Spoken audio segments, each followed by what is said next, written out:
Assalamualaikum warahmatullahi wabarakatuh.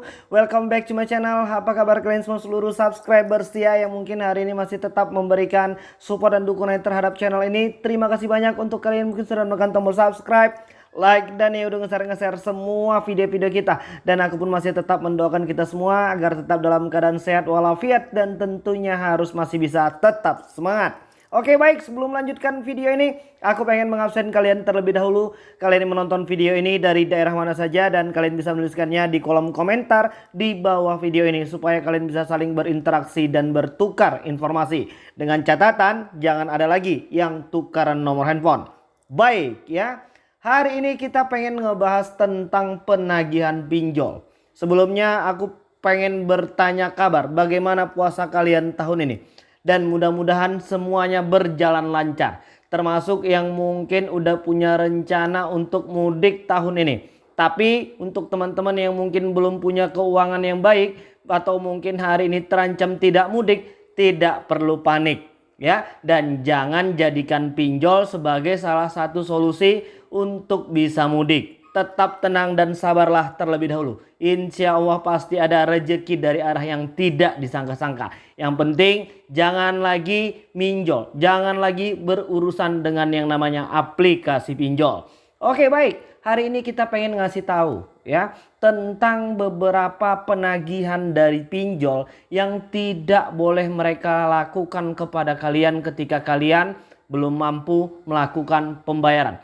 Apalagi di bulan Ramadan ya. Jangan sampai masalah hutang pinjol ini berpengaruh besar ke dalam kehidupan pribadi kita. Termasuk di dalamnya ibadah puasa. Oke baik, langsung aja lah bang. Apa sih yang tidak boleh dilakukan oleh DC pinjol ketika kami belum mampu melakukan pembayaran? Atau mungkin jam berapa aja sih sebenarnya ya DC pinjol itu boleh melakukan penagihan kepada kalian. Oke baik, kalian bisa melihat di belakang layar monitor berikut ini. Oke ya, kita pengen ngebahas dulu tentang waktu penagihan. Ya kan, di situ dituliskan penagih melakukan penagihan kepada peminjam hanya pada pukul 7 pagi sampai dengan pukul 8 malam, ya kan? Selain waktu di atas, penagih dilarang melakukan penagihan. Jadi udah cukup jelas. Dari jam 7 pagi, pagi banget ya kan, sampai dengan jam 8 malam. Pasti terasa malam banget. Itu udah jam-jam pulang orang kerja ya kan. Dan hari ini ternyata AFPI merestui mereka menagih dari jam 7 pagi sampai dengan jam 8 malam. Kalau gua pengen kasih saran sih, atau mungkin dari jam 9 pagi atau jam 8 pagi sampai dengan jam 5 sore aja ya. Jangan sampai dengan terlalu malam. Soalnya itu jam-jam udah memasuki masa-masa istirahat ya kan. Dan mudah-mudahan ini didengarkan sama pihak Asosiasi Pendanaan Fintech Bersama Indonesia atau AFPI. Nah untuk teman-teman mungkin udah ada nggak yang punya pengalaman ditagih lewat dari jam 8 malam. Kemarin gua ngedapetin laporan ada dari teman kita itu yang ditagih jam 10 malam bang katanya. Mereka menerornya jam 10 malam. Kalau seandainya ada hal itu terjadi kepada kalian setelah menonton video ini, kalian boleh langsung laporkan kepada pihak OJK. Ya, bang, berapa nomor kontak WhatsApp OJK nih?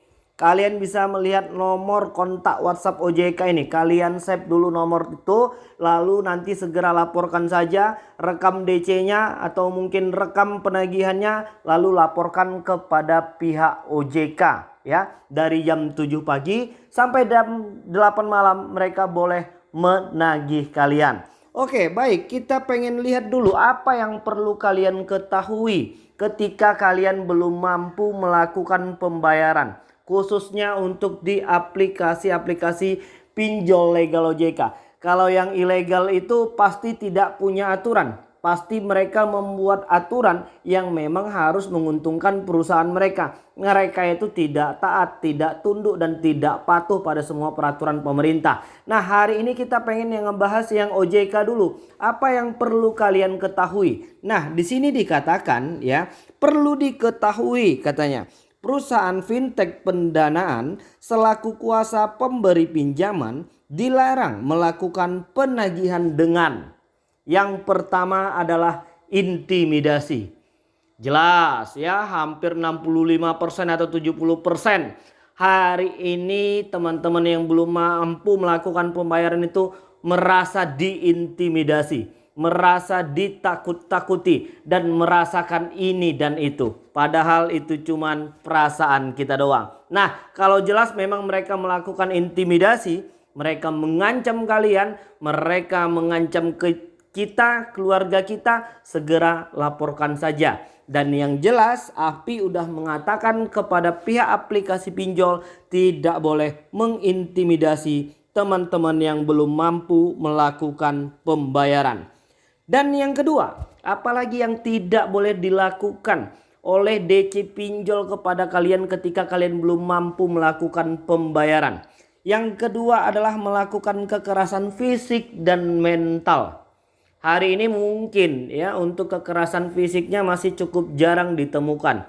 Namun kalau untuk kekerasan mental, hari ini rata-rata dari subscriber kita ini, dari teman-teman kita ini merasakan kekerasan mental, merasa panik berlebihan, merasa ketakutan. Nah, dua hal tersebut merupakan salah satu efek dari mental kalian yang hari ini sedang terganggu. Makanya bolak-balik gue sampaikan pesan agar untuk tidak panik terlebih dahulu, supaya apa? Mentalnya bagus kembali, supaya mentalnya terbangun kembali. Nah, kalau kalian panik, ketakutan, maka mental kita pun akan ikut terganggu dan kita akan tetap melakukan kesalahan dalam mengambil keputusan. Jadi harus tetap tenang terlebih dahulu. Dan yang ketiga adalah cara-cara yang menyinggung sara atau merendahkan harkat martabat serta harga diri penerima pinjaman. Hari ini ada nggak yang harga diri dan martabatnya itu udah direndahkan sama aplikasi-aplikasi pinjol? Banyak ya kan? Apalagi yang pinjol-pinjol ilegal ini, itu sudah melakukan pelanggaran hukum. Dan kalian hari ini yang berhutang pinjol ini masuk ke ranah perdata. Kalau mereka melakukan penyebaran data, kalau mereka melakukan tindakan-tindakan yang sudah melanggar hukum, itu masuk ke ranah pidana, bisa dipenjara. Jadi untuk kalian yang mungkin hari ini sudah mendapatkan harga diri dan martabatnya diinjak-injak oleh DC pinjol, segera laporkan saja aplikasinya kepada pihak OJK, AFPI, dan bila perlu kepada pihak kepolisian ya, supaya ada efek jera, supaya mereka-mereka hari ini yang menindas keluarga dan saudara-saudara sebangsa setanah air ini menemukan efek jera, dan mereka seharusnya bisa memilih pekerjaan yang jauh lebih baik lagi, yang tidak mengintimidasi dan mencaci maki. Nah, yang terakhir ya kan, semua hal tersebut ya, intimidasi, kekerasan fisik dan mental, menjatuhkan harga diri, menyinggung sara, itu tidak boleh dilakukan secara langsung ataupun lewat dunia maya. Jadi udah cukup jelas, terhadap si peminjam itu nggak boleh dilakukan semua hal tersebut, baik dari melalui secara langsung ataupun dari melalui dunia maya. Harta benda pun tak boleh ya kan, kepada kerabat. Nah, kepada kerabat hari ini banyak ya yang mengaku bahwasannya kerabat, rekan dan keluarganya mendapatkan data pribadinya dari aplikasi pinjol legal OJK loh Bang. Ini kami dapat aduan dari beberapa kerabat, keluarga dan rekan kami bahwasannya kami ketahuan hari ini melakukan pengajuan pinjaman dan mungkin belum mampu melakukan pembayaran. Nah, jika ada yang seperti itu, kalian bisa langsung saja segera laporkan. Laporkan kepada nomor kontak WhatsApp yang di awal udah aku kasih. Jadi kalian save nomor tersebut dan silahkan adukan semua apa yang hari ini kalian anggap sudah membuat kalian tidak tenang lagi. Ya, pada jam berapa Bang kami bisa mengadukan semua hal ini kepada OJK? Pada hari dan jam-jam kerja. Jangan nanti udah di tengah malam udah pada mau sahuran baru kalian WA dari OJK ya. Mereka juga hari ini sedang sahur. Jadi laporkan kepada nomor kontak WhatsApp OJK tersebut pada hari dan jam-jam kerja. Oke, jadi itulah tadi ya yang harus kalian tahu. Yang pertama adalah waktu penagihannya yang dari jam 7 pagi sampai dengan jam 8 malam ternyata diperbolehkan oleh pihak AFPI. Dan yang kedua, mereka tidak boleh melakukan intimidasi, kekerasan fisik dan mental, menjatuhkan harkat martabat dan menyinggung sara. itu tidak boleh dilakukan kepada harta benda lewat secara langsung ataupun dunia maya dan kepada kerabat serta keluarga. Jadi udah cukup jelas, apabila hal itu nanti dilanggar oleh pihak aplikasi-aplikasi ini, kalian boleh segera langsung laporkan saja. Oke, baik, jadi mungkin itu dulu yang bisa aku sampaikan, dan mudah-mudahan video ini bermanfaat untuk kita semua, dan mudah-mudahan kita semua tetap sehat selalu, ya, dilimpahkan rahmat dan rezeki dari arah yang tidak disangka-sangka, sehingga kita semua segera bisa terbebas dari segala macam himpitan hidup hari ini, termasuk di dalamnya hutang di aplikasi pinjol. Amin ya robbal alamin. Oke, jadi mungkin itu dulu. Assalamualaikum warahmatullahi wabarakatuh.